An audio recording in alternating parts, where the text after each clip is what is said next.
Hello friends, मैं दीपक मौर्य। मेरा YouTube channel DK online learning में आप सभी का स्वागत है। तो कैसे हैं दोस्तों, आप लोग अच्छे होंगे, मस्त होंगे, स्वस्थ होंगे, अपने पढ़ाई में अच्छे से लीन होंगे और सारे सब्जेक्ट को अच्छे से क्लियर कर रहे होंगे। तो चलिए, इसी बीच आप लोगों के बीच एक अलग नेक्स्ट राज्य हमारा कौन सा आ जाता है, तेलंगाना राज्य के बारे में आज हम लोग देखने वाले हैं। तो चलिए ध्यान दीजिए। देखिए, तेलंगाना राज्य के बारे में क्या है कि राज्य हमारा कौन सा है, याद रखिएगा तेलंगाना है। क्लियर, याद रखें राज्य हमारा कौन सा तेलंगाना है, जिसका अर्थ क्या होता है तो याद रखिए। तेलंगाना का अर्थ क्या होता है, तेलुगु भाषियों की भूमि। तेलंगाना का अर्थ क्या होता है तो याद रखिएगा, तेलुगु भाषियों की भूमि होता है। देखिए, आपको हर एक राज्य का, हर एक केंद्र शासित प्रदेश का एक 10 मिनट का वीडियो में टोटल संक्षिप्त ज्ञान हर एक राज्य के बारे में आपको दे दिया जाता है। इसे जरूर देखें, हर एक स्टूडेंट को देखना चाहिए। चलिए बताइए, तेलंगाना का अर्थ क्या होता है तो याद रखिए, तेलुगु भाषियों का भूमि होता है, तेलुगु भाषियों की भूमि होता है।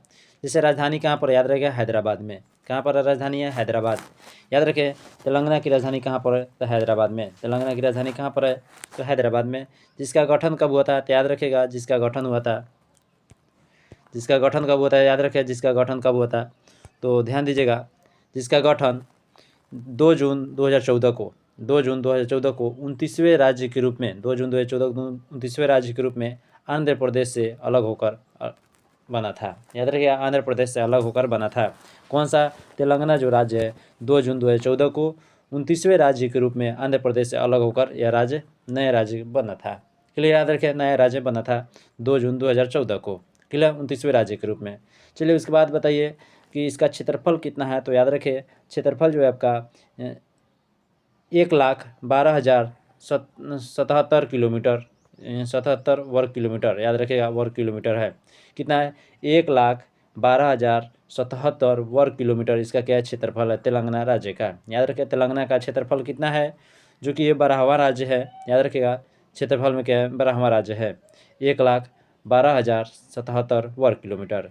जिसका जनसंख्या की अगर बात कर लेते हैं हम लोग, तो जनसंख्या 3.52 है। जिसका जनसंख्या क्या होता है, क्या है तो याद रखें 3.52 है। चलिए उसके बाद है जनसंख्या घनत्व की अगर वही बात कर लेते हैं, 312 व्यक्ति प्रति वर्ग किलोमीटर, यानी कि हर एक वर्ग किलोमीटर पर कितने व्यक्ति हैं तो 312 व्यक्ति मिलेंगे आपको। याद रखिएगा, जनसंख्या घनत्व क्या है, यानी कि भीड़ भाड़ जो है आपका 312 व्यक्ति प्रति वर्ग किलोमीटर है।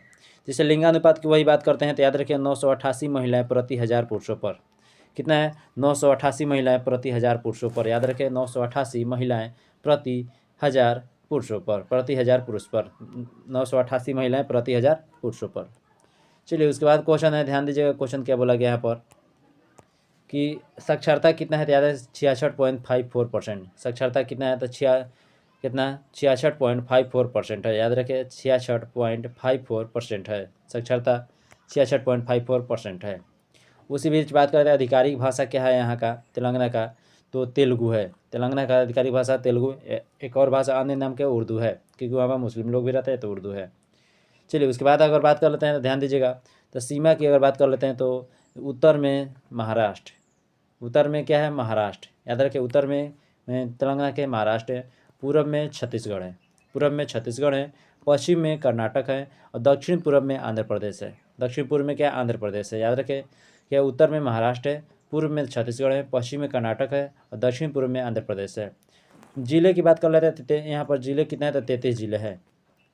गठन के समय कितना था, 10 था। गठन के समय जब क्या था, 10 जिले थे, और अभी जो है फिलहाल में कितने जिले हो गए हैं तो 33 जिले हो। देखिए कितना इंक्रीज हो रहा है इसमें यहाँ पर। क्लियर, वही आगे बात करते हैं तो उच्च न्यायालय, तो याद रहे तेलंगाना हाई कोर्ट। उच्च न्यायालय कहाँ पर, तेलंगाना हाई कोर्ट यानी कि हैदराबाद। तेलंगाना हाई कोर्ट के नाम से जाना जाता है, जो हैदराबाद में है। याद रखिएगा, तेलंगाना हाई कोर्ट के नाम से जाता है जो हैदराबाद में है। चलिए आगे वही बात करते हैं तो हम लोग, विधानमंडल कैसा है यहाँ का, यानी कि विधानमंडल कैसा है तेलंगाना का, तो याद रखिए द्विसदनात्मक है।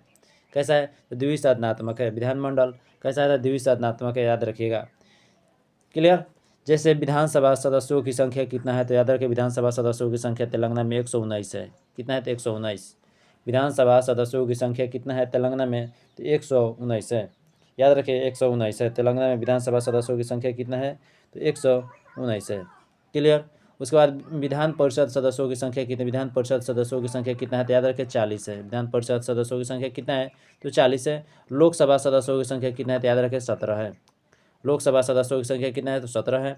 और राज्यसभा सदस्यों की संख्या कितना है, तो याद रखें 7 है। राज्यसभा सदस्यों की संख्या 7 है। याद रखें कि विधानसभा सदस्यों की संख्या 19 है, 119 है। और लोकसभा सदस्यों की संख्या 17 है। विधान परिषद सदस्यों की संख्या 40 है। और राज्यसभा सदस्यों की संख्या 7 है। क्लियर, याद रखिएगा। विधानसभा सदस्यों की संख्या 119, विधान परिषद सदस्यों की संख्या 40, लोकसभा सदस्यों की संख्या 17, राज्यसभा के 7। चलिए उसके बाद अगर बात कर लेते हैं हम लोग, तो ध्यान दीजिएगा कि राजकीय पक्षी क्या है, पाला पीता। राजकीय पक्षी क्या है, याद रखिए पाला पीता है। राजकीय पक्षी क्या है, तो पाला पीता, जो इंडियन रोलर है, पाला पीता। चलिए उसके बाद ध्यान दीजिएगा क्या बोला गया यहाँ पर कि राजकीय पशु क्या है यहाँ का, तेलंगाना राज्य का राजकीय पशु क्या है, तो वही जिंका, जिसे हिरण कहा जाता है। जिंका जिसे क्या है, हिरण का ही है, हिरण को कहा जाता है। जिंका जिसे हिरण को कहा जाता है। चलिए उसके बाद क्वेश्चन है कि राजकीय वृक्ष क्या है, तो याद रखिए राजकीय वृक्ष जमी चट्टू, याद रखिए, यानी कि प्रोसोपिस सिनेरिया, जमी चट्टू है, प्रोसोपिस सिनेरिया है। राजकीय फूल क्या है, याद रखिए राजकीय फूल तंगेडू पुलवू है, याद रखिए तंगेडू पुलवू है। प्रथम मुख्यमंत्री की वही बात कर लेते हैं, तो के चंद्रशेखर राव है। याद रखिए प्रथम मुख्यमंत्री की बात करते हैं, के चंद्रशेखर राव। प्रथम मुख्यमंत्री की बात करते हैं तो के चंद्रशेखर राव है, याद रखिए के चंद्रशेखर राव हैं प्रथम मुख्यमंत्री, के चंद्रशेखर राव। और प्रथम राज्यपाल की बात कर लेते हैं तो ESL नरसिंहम बोला गया, ESL नरसिंहम। चलिए उसके बाद बात करते हैं तो प्रमुख नृत्य की बात कर लेते हैं, तो पेरिनी शिव तांडवम या थांडवम, याद रखिए पेरिनी शिव तांडवम या थांडवम है। चलिए उसके बाद आगे बात कर लेते हैं हम लोग, तो ध्यान दीजिएगा क्षेत्रफल में सबसे बड़ा जिला, क्षेत्रफल में बड़ा जिला कौन है, क्षेत्रफल में बड़ा जिला कौन है, महबूबनगर। क्षेत्रफल में बड़ा जिला कौन है, महबूबनगर। क्षेत्रफल में बड़ा जिला कौन है, महबूबनगर। क्षेत्रफल में बड़ा जिला कौन है, महबूबनगर। और जनसंख्या में बड़ा जिला कौन है, रंगारेड्डी। जनसंख्या में बड़ा जिला कौन है, रंगारेड्डी। क्षेत्रफल में बड़ा जिला कौन है, महबूबनगर।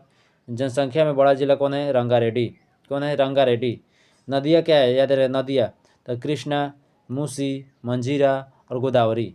क्या है, कृष्णा, मूसी, मंजीरा और गोदावरी है। याद रखिए नदियाँ कृष्णा, मूसी, मंजीरा और गोदावरी है।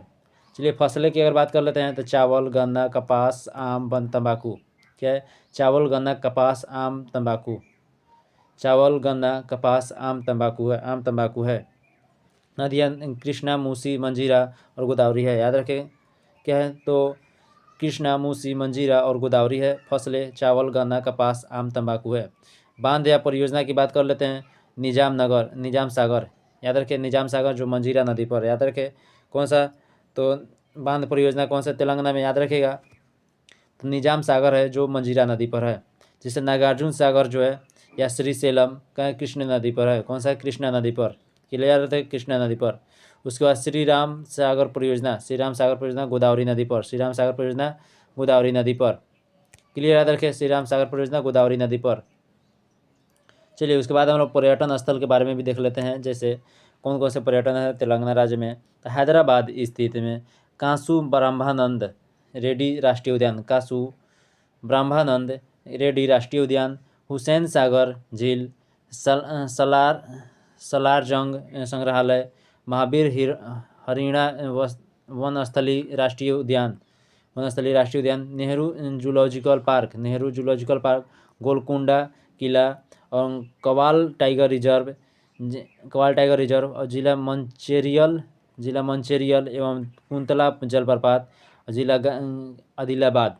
क्लियर याद रखें। जैसे देखिए पर्यटन स्थल में कौन कौन सी इंपॉर्टेंट है, जैसे यहाँ पर कि कासु ब्रह्मानंद हैदराबाद में स्थित है, जो कासु ब्रह्मानंद रेड्डी राष्ट्रीय उद्यान हो गया, हुसैन सागर झील हो गया, इंपॉर्टेंट है, सलारजंग संग्रहालय हो गया, महावीर हरिणा वनस्थली राष्ट्रीय उद्यान हो गए, नेहरू जूलॉजिकल पार्क ये इंपॉर्टेंट हो गया, गोलकुंडा किला ये इंपॉर्टेंट है, कवाल टाइगर रिजर्व ये भी इंपॉर्टेंट है, ठीक है। और चलिए इसके बाद आपको एक और आता है कुंतला जलप्रपात। चलिए उसके बाद हम लोग देख लेते हैं कि हैदराबाद की स्थापना के बारे में। जैसे तो हैदराबाद की स्थापना जो आपका मोहम्मद कुली कुतुब शाह ने किया था। हैदराबाद की स्थापना किसने किए थे, तो मोहम्मद कुली कुतुब शाह ने की थे। क्यों कौन किए थे? तो मोहम्मद कुली कुतुब शाह ने हैदराबाद की स्थापना किए थे। बहुत ज़्यादा इंपॉर्टेंट है, इसको नोट कर लीजिए। मोहम्मद कुली कुतुब शाह ने। तो हैदराबाद के 4 मीनार का निर्माण कब हुआ था? तो 1591 में। हैदराबाद के 4 मीनार का निर्माण कब हुआ था? तो 1591 में मोहम्मद कुली कुतुब शाह ने करवाया था। मोहम्मद कुली कुतुब शाह ने करवाया था। क्या हैदराबाद के 4 मीनार का निर्माण 1591 में मोहम्मद कुली कुतुब शाह ने करवाया था। मोहम्मद कुली कुतुब शाह ने करवाया था, याद रखें। 1591 में मोहम्मद कुली कुतुब शाह ने करवाया था। हैदराबाद प्रांत के प्रथम निजाम मीर कमर उद दीन खान सिद्दीकी थे। कौन? मीर कमर उद दीन खान सिद्दीकी थे। हैदराबाद प्रांत के प्रथम निजाम मीर कमर उद दीन खान सिद्दीकी थे। क्लियर? याद रखें, कौन? मीर कमर उद दीन खान सिद्दीकी थे। चलिए, उसके बाद क्वेश्चन है आपका, ध्यान दीजिएगा क्वेश्चन क्या बोला गया यहाँ पर कि हैदराबाद प्रांत के आखिरी निजाम निजाम मीर उस्मान अली खान थे। कौन? निजाम मीर उस्मान अली खान थे। क्लियर? हैदराबाद प्रांत के आखिरी निजाम कौन थे? निजाम मीर उस्मान अली खान। निजाम मीर उस्मान अली खान थे। उसके बाद हैदराबाद का जुड़वा नगर सिकंदराबाद को कहा जाता है। हैदराबाद का जुड़वा नगर सिकंदराबाद को कहा जाता है। याद रखें, हैदराबाद का जुड़वा नगर सिकंदराबाद को कहा जाता है। हैदराबाद का जुड़वा नगर क्या है? सिकंदराबाद को कहा जाता है। इस बात को ध्यान दीजिएगा। क्लियर? चलिए आगे ध्यान देते हैं हम लोग। हैदराबाद का जुड़वा नगर सिकंदराबाद को कहा जाता है। चलिए, इस क्लास को हम लोग इतना ही पेंट करते हैं। अब हमारा संक्षिप्त ज्ञान जो है तेलंगाना राज्य के बारे में क्लियर हो गया। तो चलिए अगले हम लोग क्लास में लेकर आते हैं नेक्स्ट राज्य के बारे में। तब तक के लिए अपने मेरे चैनल के साथ बने रहे। जय हिंद, जय भारत।